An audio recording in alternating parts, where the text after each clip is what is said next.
All right. I think the rain gods Yeah. would be appeased by that. Yeah, it's dying down a little bit. It's I heard dying a down. couple gunshots last night. You heard a bunch of gunshots last A night? couple more gunshots. It seemed like the gunshots that happened a little after New Year's Eve were probably celebratory because it seemed like they unloaded a pistol clip once and then like an hour later did the same thing again because each time it was 11 rhythmic shots with no screaming involved. So, but this time it was just like 2 shots and then maybe some yelling going on. Tell the people where this crime-filled place is you're living. What? Tell the people where this crime-filled place is that you're living. Oh, it's St. Peter's, it's south side of St. Petersburg, Florida. I don't know, St. Petersburg is a city that's undergone a lot of growth and a lot of like cultural revival over the last 10 to 15 years. And they're building a ton of high-rise apartment complexes in the downtown area, and real estate's booming as it is all over the country. But yeah, it's kind of there's a lot of homeless people, and there's definitely an extremely diverse sociological mix of people there. Like you can find any kind of people there, but Florida's like famous for people being kind of crazy in public, so there's plenty of that. Of course. And yeah, I don't know. On the south side of St. Petersburg, it's kind of where the cheapest housing is, and it's where you hear gunshots sometimes. I used to live here. I've just lived in this house since December, so like 3 months, maybe a little more have passed since I moved into this house. But I don't think I've ever heard gunshots where I was living. No, I don't think so. I used to live down here in South St. Petersburg for about a year before I moved up to Washington, and I heard gunshots then too. Nothing ever happened to me. It seemed like people would be yelling at each other for a while before that would happen, and I just don't yell at people in this neighborhood. At least I don't really yell at people anywhere, I guess. Well, you should. You should get your own gun, and when they start shooting, you should use your gun to just shoot randomly out your window into the street at night. Apparently, it's an option. Yeah, it's an option. Just say, shut up, and I'm trying to sleep, and then pop off a few rounds into the sky. Mm-hmm. Yeah. It's all right, though. The house was really cheap, and it gets me into a real estate investment that I can use as a foundation for starting the handyman business and, try to maybe buy another property at some point in the future. We'll see what the market is. Real estate man. The landlord. Yeah. Land baron. Yeah, I'll try to rent this place out if I can get a place that I'd like to live in a little bit better. But it's a place. Is it not the Coke Party House? No, not yet. Not yet, but can it be? Does it have potential to be the Coke Party House? Well, it doesn't have a glass table yet. All right, check one on the checklist. Glass table. It's got a wood table with some, cans on it. I got a TV. Are you playing Smash Bros? No, that's just the when you get a Roku smart TV when it's in sleep mode. That's the background. The Roku smart TV. You are living a luxurious life there, my friend. Roku smart TV. Oh my God. We're rolling. We're rolling now. It was one of those ones where like it had like I don't remember what they call it exactly. It's the discount that Walmart gives you when somebody like brings something back and has opened the box. It's like an open box discount, I guess. Okay. It was pretty cheap for the size. I wanted a big TV to mount on the wall because I figured that'd be a nice thing that would cost too much more than, having a smaller TV. They're getting really cheap. So that's step 2 for the Coke Party House. Giant TV. It helps. Now you need a monkey. Yeah, that'd be crazy, huh? I mean, there are people down here who own monkeys. Oh God. Usually they have like, have you met somebody that owned a monkey? no, they just like one of the people who have like monkeys has their house like on the bike trail that goes 50 miles up and down the water. So when you ride your bike past the monkeys, they all like run in their cage to like chase you and scream at you and stuff. And people stop and look at the monkeys and wave at them and stuff, and they're just kind of screaming at you most of the time. Along a bike trail, there are just these monkeys that live Well, there's a on. house with a bunch of different kinds of monkeys in the back. Yeah, right next to the bike Whoa, trail. Mhm. the monkey house in Florida. That would make Yeah, sense. I think it's like in the Clearwater, Dunedin area. Maybe it's more towards Palm Harbor. It's in the middle of Pinellas County somewhere, though. It's the Scientologist monkey farm, the monkey Yeah. ranch. Yeah, they've got some kind of like, it's some kind of, I mean, it's a similar park to like the ones on Tiger King, where he's got the tiger park and she's got the tiger park. And then there's these other animal parks that there's like a fucking reptile park around somewhere near Tallahassee, I think. And I don't know, it's like different takes on SeaWorld for different species. You just sort of like figure out how you can entertain people with a bunch of some specialty grouping of animals. It's a guy. So just like a general zoo, you do special stuff with special species of animals as an entertainment business. It's like a guy in Pensacola with a dolphin in like a tub. He's like, this is it. This is it. Well, I remember the lizard place had a chicken that could play basketball, I think. What the fuck is that? What do you mean? What do you mean a chicken that can play basketball? And like had this little room where the chicken could like throw little balls into a basket like with his beak. That's incredible. Yeah, so there was that. They had a bunch of big snakes and weird snakes, and this giant pit of alligators where somebody wrestles alligators as a show like every hour. He like brings a big bucket of chicken in there to feed them all and get them all distracted so they don't gang up on him. And then he shows you that you can like grab their tail and pull them around and get on top of their back and stuff like that. So I'm in need of a job. Do you think that I qualify for hourly gator wrangler? No, you got to work your way up to gator wrangler. You got to get some training. They got to at least test you with gators. They want to hear some references on that one. Yeah.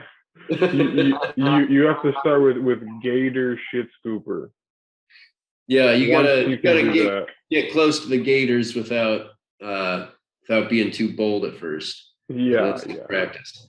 Yeah, I mean, if you have both of your hands by the end of your first year, you get promoted. Yeah. If you lose your hands, that's how you move up in the company. Now, if you lose your hands, how many times per year do you think they do a limb count? And see if you're up for promotion or not. Do you remember in Tiger King there was that one lady who still loved working there, and she got her arm I remember by a that. tiger. That show is insane. Holy crap! My friend Katie remembers going to Carol Baskin's park. I forget what the name of the park was when she was a kid. It's in this area. Whoa, the Carol Baskin Park. Yeah, they went there for like a school field trip or something. That's incredible. I mean, yeah. I used to love going to zoos and aquariums when I was a kid, and then I kind of started just kind of getting depressed seeing like a big, gorgeous animal like in a cage, like a seal. Yeah, there's definitely depressing. some educational spectacle to it, but yeah, it is kind of depressing. Either like a big killer whale, like a shamu, and it's just. But I think it's like there's some moments of wonderment, like holy crap, and then you start just sort of like empathizing with the animal. You're in a way that you're like not sure exactly what the animal feels. You're only seeing it for a little bit of time, and you don't know about it. You're just looking at this thing, like wondering if it likes its life, and like like this thing's amazing. I wonder what it's made to do. Obviously not this, but like, and then you start wondering what its opinion of its life is. It is depressing. I think that like underwater species, especially, they're kind of like the closest thing we have to aliens, right? Like a big whale. We should just give like little exoskeleton suits with neural interface implants so that the fish and dolphins and whales can all walk and crawl on land. But then the dolphins would just rape everyone they could. Well, but everybody can get like fish suits and go to the ocean then, when that happens. Or we kill the dolphin cyborg humans who decided to try to overthrow the federal government. Well, that'd be the first thing we try. Yeah. If that fails, then we'll move to the ocean. So I think and everything else is plan B. I think that the Great Dolphin Wars is a perfect humorous metaphor for the crazy times that we are currently living through. Yeah, do you think there'll be something more shocking than dolphin wars that'll happen before the end of the decade? Nuclear dolphin wars. I mean, anything is possible with dolphin Putin. Well, maybe like DARPA and Russia will have these, like neural implant, mind controlled dolphins doing some kind of crazy shit. Maybe that would be a story. Oh God, CIA dolphins. They have like little mech suits so they can walk on land and do espionage.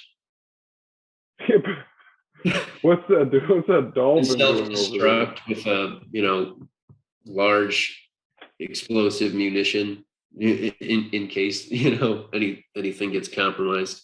Do you think the dolphin over there is a spy? No, he's just a dolphin on land. Why would he be a spy? How creepy would it be to see a dolphin running on land in a mech suit? Like, that would be incredible. Plugging a USB drive into a computer. That would be incredible. It would be terrifying. The problem, I feel like the dolphins would be clever enough to take some of our women. They're just charismatic and like rubbery enough. They're just. They are charismatic. I've seen a dolphin in the ocean before, and they're magical. You want to touch them. Imagine. Yeah. Okay. Wait. So if regular intelligence level dolphins did have a mech suit and they could exist on land, assuming that they would become pets for humans, like how would they perform as a pet differently than dogs and cats? Dolphins are really intelligent. So and even like compared to monkeys, like there's probably some interesting skill differences between how the dolphin would be able to relate to humans and technology. I'm just curious what like the extra intelligent things dolphins would be able to do if they were land-based pets that we could interact with throughout their lives. They would make jeans, but it just goes around their tail. They would make what? Jeans, like pants. Oh yeah. And it just goes around their tail, and they have to keep the jeans. They keep the jeans sopping wet, so the dolphin is nice and moist. Yeah, I think there would be like some kind of astronaut looking suits for the dolphins so that they can like breathe water or whatever the fuck they need. Maybe just like a fish hole over their head, I feel like there'd be no reason to do that unless massive population shortage. We need dolphins to like a dolphin shaped wetsuit full of Vaseline. Full of Vaseline. Perfect. That is fantastic. That is exactly what the dolphins would need. But in all seriousness, these dolphins, the dolphin wars, it is a perfect analogy for our crazy times. What's the mood in Florida? Do conservatives care? Have you talked to anybody about the war, about the economy, about life over there? What's You the know, word on the street? there was a peak of like worry in the second week of the invasion, and it seems like the worry is kind of tapering off, and people are like, oh, Putin's not doing a great job now, is kind of where the sentiment seems to have leaned.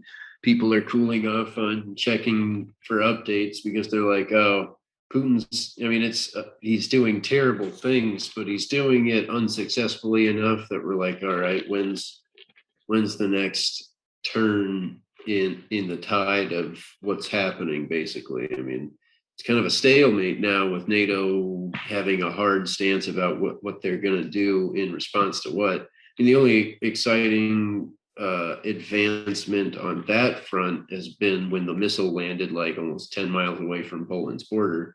So that kind of put people on edge a little bit. But yeah, I mean, you're seeing less like apocalypse survival supplies on the shelves. I mean, not like for that purpose. I'm just talking about like staple products and canned goods and stuff like that. Right, right.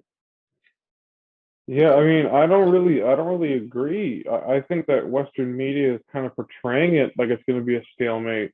I think it's very clear that they have whittled Ukraine's defenses away. Now they're surrounding the capital, and they're just going to shell it into oblivion.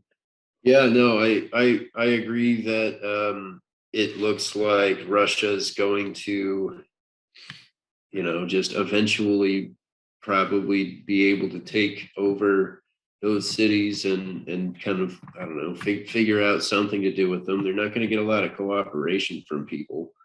Uh, so I don't really know how that's all going to play out. Obviously, in the short term, Russia's going to be able to overpower Ukraine militarily. That's the way that things have been going. I mean, they can't stop the advance, it seems. Um, but I don't really know what's going to happen long term. I'm not sure exactly what Putin's long term gains are going to be from that. And I'm sure that they won't outweigh the cons of all these sanctions, particularly. I mean, it looks like that's really bothering him. So, What about gas in Florida? What's gas prices looking? What are gas prices um, looking like? the last time I filled up was about $4.20 a gallon. 420. Mine is 519. Yeah, I heard it's pretty high out there. Oh Yeah, yeah, it's always higher in California, but yeah, it's out man, in California. when I was coming down between San Francisco and Los Angeles on the Pacific Coast Highway, there's this one area, I think I already told you, but there's this gas station that's like 100 miles each direction away from another gas station or something like that. Uh, Uh-huh. you kind of end up having to stop there, and it's really difficult for trucks to get to, and it's on the edge of a cliff, so that's kind of the only way to get it there anyway. So it's just really expensive. It was like $9 a gallon back in September 2021. Oh geez, that's probably way more expensive now. Yeah, at that one gas station, it was really hard to get the gasoline over there. So it was My extremely, God. yeah. I mean, it just seems like it's gonna these high gas prices. Clearly, they're gonna be strangling normal people. I mean, I'm feeling it in my wallet. You know. Yeah, if that turns into a situation that's flashing dire signs of recession, then they may do more stimulus type stuff. I mean, they've done that already, so that's something that we may be able to expect if things get bad enough. Uh, I doubt it. yeah, maybe not. I Uh, doubt it. You know. but yeah, they'll do what they can to keep the inflation down. That's kind of their main concern right now, is not letting these inflated gas prices, kind of worsen the already extremely high inflation that's going on in the market already from COVID. I mean, this can't be a short term thing though. These gas prices are probably here to fucking stay. Yeah, I don't know. I They think have to be. I think they'll be, yeah. I mean, they'll be up for at least a while. I mean, they're not. Yeah. I think you're right. They're probably not going to come under $4 for long very soon. I mean, it. In fact, I think we might see a dip down under $4 over here for a little bit here, but I think it's going to go back up. I don't know. I'm not an expert about what might happen there, but yeah, it seems like it'll stay up for a while as a result of this. I know that we can make up the supply eventually, but I think that the general trend is that it's getting more expensive anyway because there's a lot of need to reinvest in infrastructure when it's kind of falling out of favor anyway. And I think there's just going to be more investment into renewables. And yeah. Is this what being an adult is like? We talk about gas prices and infrastructure. Gas is at $100 a barrel, Daniel. Yeah. $100 a barrel. My God. We start to get pretty concerned with talking about a bunch of factual information instead of, well, I guess some of us tend to converse in a way that's just kind of like emotional statements being exchanged in the subtext back and forth as the primary communication that's going on. You know what I mean? Right. Where like the words that you're saying aren't really as the thing that you're saying, like the subtext is kind of people speak from the heart, like emotionally. Mm-hmm. You know. Yeah, that seems to at least be less prevalent in adulthood for a lot of people. End up talking a lot about gas prices, and I noticed that the frequency of saying, like, you know, those phrases that you just kind of have automatically, you kind of have them preloaded for situations that you encounter frequently, like it's whatever, the weather looks nice. However you greet people, or you however you say thank you or whatever, you have these preloaded words and phrases. Seems like that becomes a lot more of your communications, where you just have sort of automatic, you say the same thing every time when people ask how your day is or whatever. And a lot more of your interactions can become, you know, this sort of autopilot type of socialization. Right. That's comforting yet sad at the same time. You run on a script because it works. People like when you smile and you go, "Thanks a lot, buddy. Have a nice day," and they go, "You have a nice day too, Dan." Yeah, well, I think it kind of comes out of you know, if you're just trying to get through the day instead of like doing what you want with your time, then that's kind of an attitude that people tend to take. It's like you don't really want to try to enjoy social. Well, some people do, but a lot of the time, if you're too busy or whatever's going on, you don't maybe feel like interacting on a genuine level.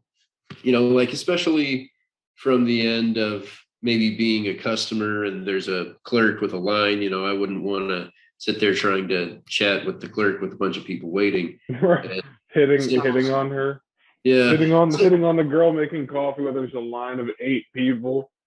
Exactly. I don't want to do that. And similarly, I kind of feel pressure to like be focused on working when I'm at work. And it's just kind of like it's I wouldn't say exhausting. I mean, it expends energy to shift gears between like trying to, you know, be efficient at work and then trying to enjoy a social interaction and then getting, I don't know, sometimes that's not something that people have the energy to do.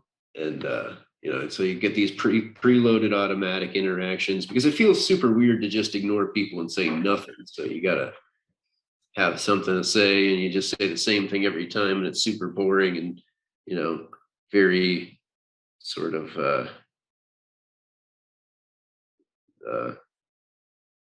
you know, not very communicative of anything. But right. No, I totally understand when I mean, it is communicative of something. What it's communicative of is you understand the social graces of our society. And somebody goes, "How's it going?" And you go, "It's going good." You don't go, "I'm depressed. I thought about killing myself this morning." Like you don't tell the store clerk. Yeah. You know what I mean? You don't go to the store clerk and say like, "I had a strange dream where I had sex with my cousin." It's like, no, you go, my day's fine. How's yours? And he goes, good. And you buy your Arizona and you leave. You don't. So it shows that you're it's communicative of that you're at least an adjusted person. That some people they talk too much and they talk endlessly, and they don't. When like let's say you're talking or I'm talking and you think about something to say and you butt in and you go like, oh. And when I hear that, that's kind of my cue to maybe get to the point so you can say something, right? Do you know what I mean? But sometimes you meet people and they just keep talking and you do the little and they just look at you dead in the face and don't stop. Yeah. Yeah, no, I've got a friend or two who at least at times have had this problem where and I think if their train of thought is coherent and it's staying on a subject and like a train of thought that you can recognize like where it's going from start to finish, then it's not as bad like what the length is exactly. But I think when they go on for a long period of time and they keep branching off into tangents and you have no idea where it's going or when an end should be or what logic you're following, you're forgetting every single thing they're telling you because they're like starting with getting home that day and had something about like a bagel incident to say, but before I tell you that, I have to tell you yesterday something happened between me and Jessica, and you have to understand that. But by the way, Jessica's this person, and they just keep going on tangents until it's like 50 tangents later. You're like, what did we start with? I don't even remember after 3. Absolutely, that's exactly what it's looking like. Exactly what it's like. You're just like staring at them for 10 minutes, not knowing what the train of logic here is. And you're like, could please stop this and talk about either elaborate on what you're talking about or change the subject, So what do you think that is?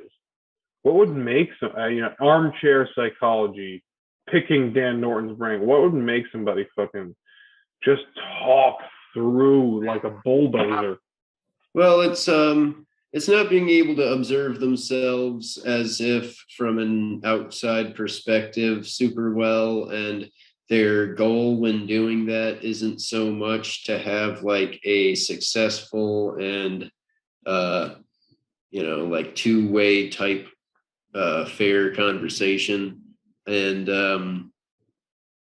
what mode they're in is just sort of like trying to express what is passing through their head. They're like they know what thoughts they have in response. They know the thoughts and feelings they have in response to whatever brought up what they're trying to talk about, and they try to explain that, and they can just get sort of stuck in a mindset where they're like trying to think about what their explanation is or what their story was or how it might be entertaining or how they might like have all the right information that they need, and not making it cohesive, thus never really feeling like they've made it well understood. So they just keep adding information and reanalyses of the same things they've already talked about so that you can try to understand it. But just the information is completely disorganized and there's so much irrelevant backstory and tangential information involved that it's too confusing to follow this 10-minute rant, But it's so true. Yeah. It's so true. And it's interesting you say that about fairness, about not being able to see outside yourself and think about what others are thinking about this conversation. You're just focused on expressing, what do you say? Expressing what's on your mind at that moment. Yeah, I think running it. I think it can be a little bit like it can overwhelm a person's focus, just the task of trying to process language out of ideas quickly, because a lot of speech is like developed from like the thoughts that you're having in the moment, like if you're trying to explain something, you're kind of constantly processing the information of the words that you were talking about earlier. I mean, it's not like paragraphs of text appear in your conscious active memory and they're just sitting there for you to like recite. I mean, you have ideas like raw kind of imaginative thoughts and feelings, and you choose the words only like a few of them in advance, like, I mean, less than full sentences, it seems like. So you're just kind of uh completely focused on trying to make the communication happen effectively and understand, so that somebody could understand it. That you get distracted about the other thing that you should be paying attention to, which is like, is this something that people want to listen to for a long period of time while they're just silent? You just don't forget to think about stuff like that, I guess. Right.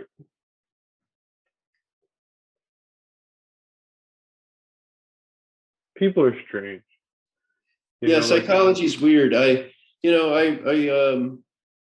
used to think, like when I was a kid, I used to think that a lot more people and that society kind of had its shit together a little bit better. It seemed like there was so it seemed like adults were closer to infallible as small children. It seemed like people knew what they were doing a little better. And now that I'm an adult, it seems like society's on its ass. It doesn't know what the fuck it's doing. It's not doing a great job in general. And it's better than all, all of history, I guess, for the most part. Maybe with the exception of some point in the last 60 years, but who knows? I mean, it seems like the world keeps getting better, but it's got a lot of flaws that weren't obvious early on. It's but still, life's actually not that bad. My life's really not that bad.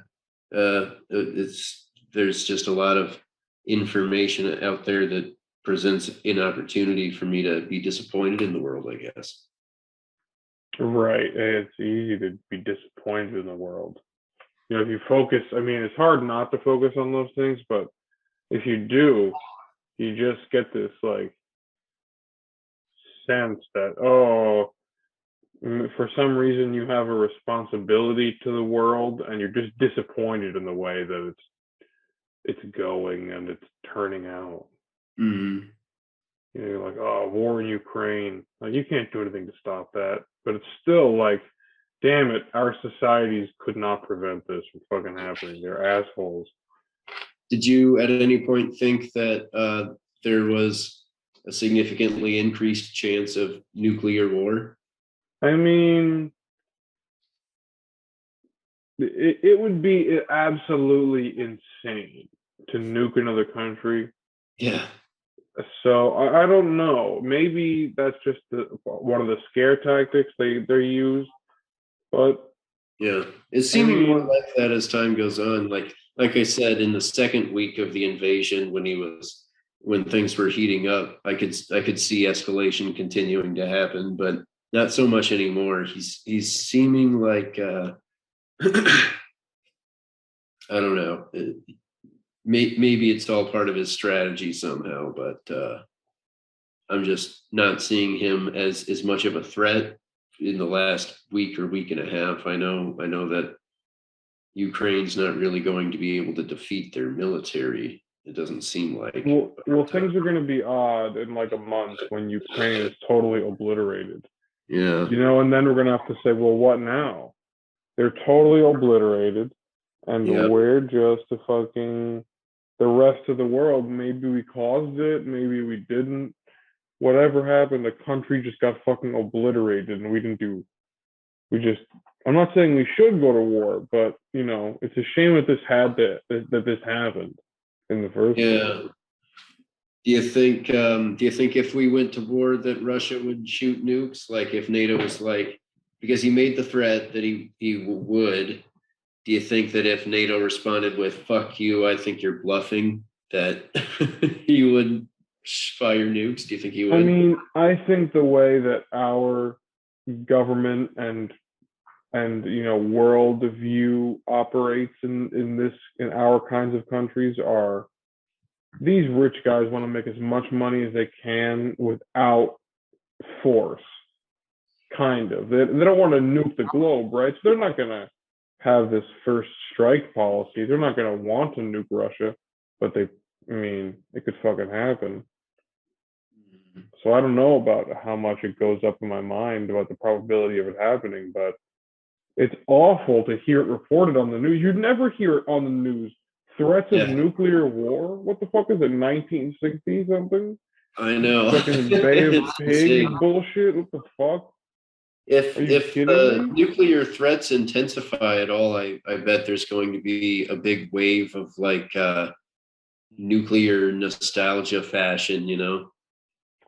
Fallout. I was playing Fallout. It was just fun walking around it. Bombed out Boston. Hmm. Everything's destroyed, and you're just eating grilled rad roach meat, walking along, whistling. Doo, doo, doo, doo, doo, doo, doo. You just fucking a vagabond in a wasteland that we destroyed. Yeah, I've never lived as a like an on foot nomad, you know? I mean, I guess I should get a shopping cart. That seems like a logical choice based on the examples that I do have of that lifestyle. Well, the problem with being a nomad is you either have to have a kick-ass van or you have to have other people with you so you don't look like a weirdo. If you're Yeah, but chasing the if it's a nuclear apocalypse, we're not going to have gasoline for long. So it'd be like bicycles and dog sleds and well, no, electric no. cars. You urinate into the gas tank of the van. Tesla would be the only car company left because only electric motors that are powered with solar panels and batteries work anymore. Yeah, but there's no repair facility, so they all get destroyed. We all Yeah, have to I go guess to so. we all go to Flintstone cars where we jam our feet through the bottom and they run them on the road. Mhm. Yeah. Yabba dabba doo, and then that's how the few cars of the future operate on pure kinetic energy. We'll go back to like some steampunk mechanisms and we'll build Yeah. that giant spider machine from Wild. Yes, the giant spider of Dr. Artless Lovelace in the Wild Wild West. Yeah, What a fantastic machine, a that thing is steampunk a mech sweet ride. spider. I mean, that's the ultimate survive the apocalypse machine, right? Yeah, A it giant seems pretty mechanical good. spider. Yeah, Yeah, oh I my think it god. needs to have more. I don't know if it had like gun turrets, but those would be good too. Maybe add a few gun turrets. Maybe like helicopter knees so it flies up in the Yeah, air and like then lands. anti-ICBM laser systems. Perfect but it's run off steam, so it's not very good at detecting What missiles. speed? What top speed can it run at? Oh, 7 miles an hour. Oh no. Slow. That Listen, you don't get to have a giant mechanical steampunk spider droid and have it be fast. Also, I guess that's being realistic. yes, yes, you can run at maybe 10 or 11 miles an hour, or you take the spider robot at 7 miles an hour. And that's top speeds. You're going to be burning lots of coal. Oh my god. Yeah, it's going to be tough. Oh yeah. This thing's gonna require so much steel. How much do you think that'll cost? Listen, don't worry about it. I have connections in Malibu who can get me Giant spider steal. I know, guys. You just like buy a scrapped 747 and take all the work out of it. I like eight decommissioned Airbuses. And we just turn into a giant mechanical spider. Yeah. I'm sure somebody's done something like that. You ever seen that YouTube video of the like spider bike looking thing? It's like a bike with like legs. A bike with legs. What is our society coming to?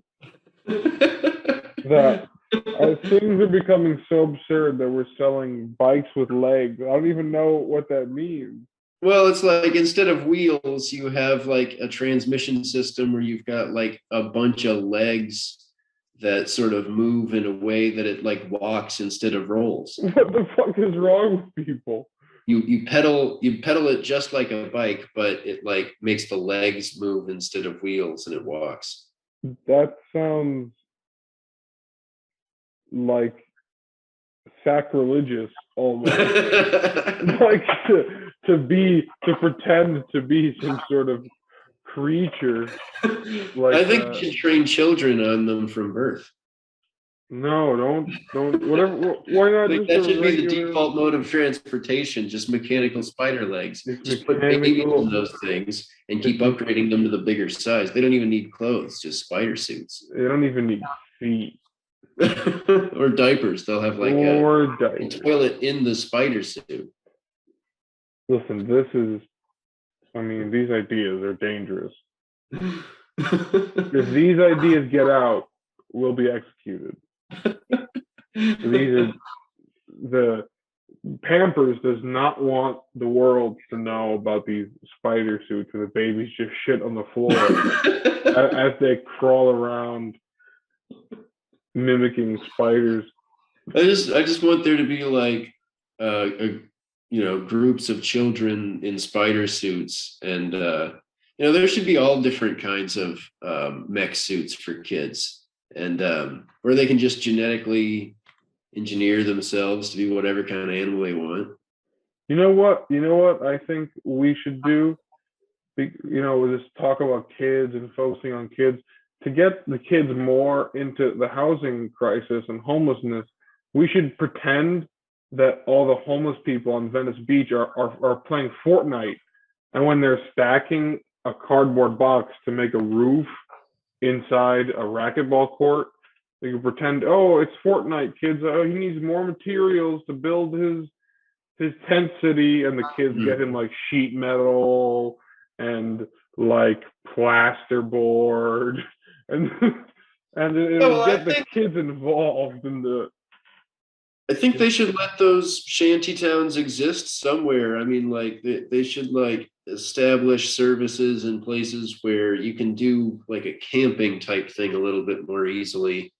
And I don't know, man, there's so many ways that the government could fund like solutions to this stuff. I think that a lot of solutions are held back by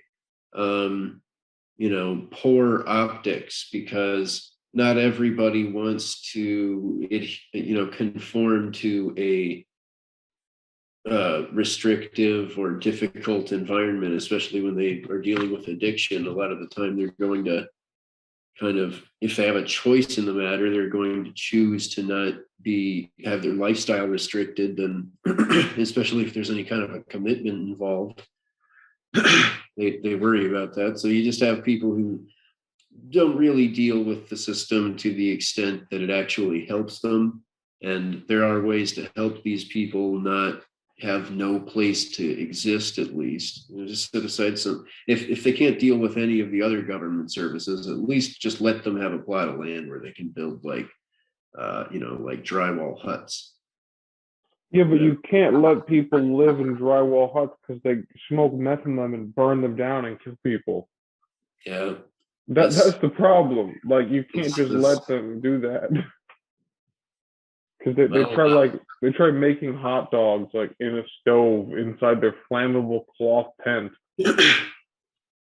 Well, I don't remember if how much of it happened. I think that a lot of this happened after you moved away. Like in Bellingham, they just spent a lot of time like forcing the dispersion of homeless camps from one government property to another. They just kept moving from one government property to the next, and you'd think that they would just try to suggest a place for these people to go of some kind. I don't know. I mean, because they kept moving to problematic areas and they were just like brandishing knives and groping 11-year-olds and stuff. Yes, I read about that in the Herald, in the Bellingham Herald. Like they groped in the homeless camp was across from like some sort of preschool or like some sort of daycare.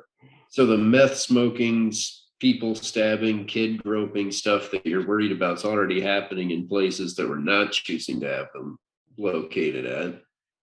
Put them in a building or a field that people mind their presence the least, I guess, since they're just camping on the lawns of government properties, like the DMV and stuff, parks, universities. It's so hard, right? Because basically the only solution.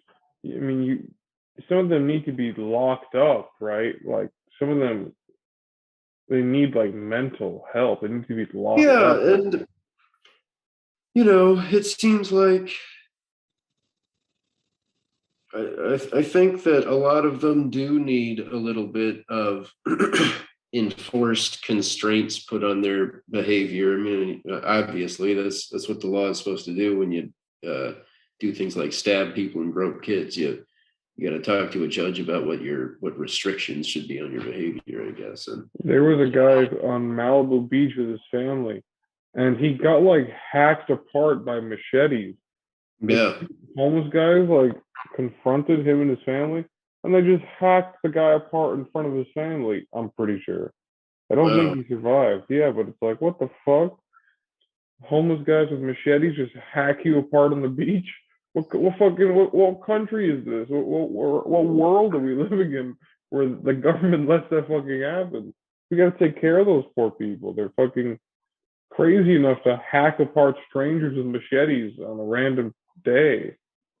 Yeah, I mean, we're running out of jobs anyway. We should use all the productivity that's floating around in this economy to just like figure out how to humanely house and entertain the people who can't fucking control themselves from doing destructive stuff. I mean, if they need to be removed from society for reason, the reason that they're dangerous, then just do that, make it work for them. If they can be rehabilitated, do your best at doing that.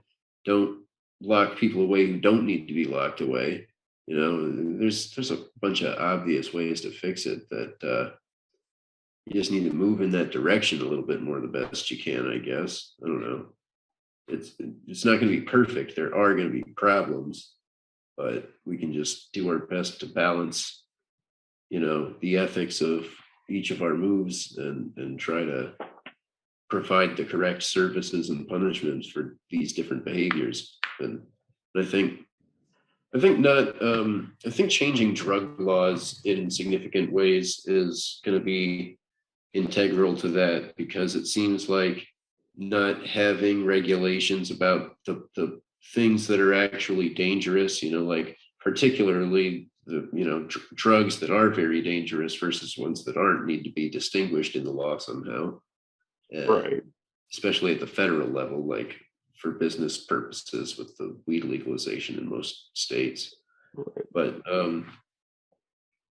yeah, I think that we need to stop having laws that don't really seem to match up with ethics particularly well. I mean, these systematic problems of how things get enforced inefficiently without much change over time is really frustrating at this point. I think that those kinds of things that seem so obvious to so many people need to be worked on more expeditiously somehow, but I don't know what needs to happen to make that happen. Right. All right. I guess on that note, we'll end it. Okay. But that was fucking fun. Yeah, that was a good little talk. Yeah, man, I appreciate you talking to me.